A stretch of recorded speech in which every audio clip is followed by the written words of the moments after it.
Hello everyone. ఇది SSC జీడికి సంబంధించిన previous question. 2024 ఫిబ్రవరి 22వ తారీఖున సెకండ్ షిఫ్ట్లో వచ్చిన క్వశ్చన్. ఒక తరగతిలో 40% మంది అబ్బాయిలు మరియు బాలికల సంఖ్య 54. తరగతిలో అబ్బాయిల సంఖ్య ఎంత? రైట్. తరగతిలో 40% మంది అబ్బాయిలు అని చెప్తుంది. ఫర్ ఎగ్జాంపుల్ ఆ తరగతిలో ఎంతమంది ఉన్నారో మనకు తెలియదు కాబట్టి 100% అనుకుందాం. ఇందులో 40% ఎవరని చెప్పిండు? బాయ్స్ అని చెప్పిండు. మరి రిమైనింగ్ 60% ఎవరై ఉంటారు అంటే గర్ల్స్. ఓకేనా? టోటల్ ఆ క్లాస్లో 100% అనుకుంటే అందులో 40% బాయ్స్ అట. సో రిమైనింగ్ 60% ఎవరై ఉంటారంటే గర్ల్స్.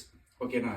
నెక్స్ట్, బాలికల సంఖ్య 54 అని ఇచ్చిండు. బాలికల సంఖ్య అంటే గర్ల్స్ కి సంబంధించిన వాల్యూ ఇచ్చిండు. మరి గర్ల్స్ కి సంబంధించి వాల్యూ ఇక్కడ ఎంత ఉందంటే 60 ఉంది. ఈ 60% వాల్యూ 54 అని చెప్తుండు. అయినా అబ్బాయిల సంఖ్య ఎంత అంటే 40% వాల్యూ ఎంత అని అడుగుతుంది. ఓకేనా? రైట్. ఇక్కడ క్లారిటీగా రాస్తే 60% వాల్యూ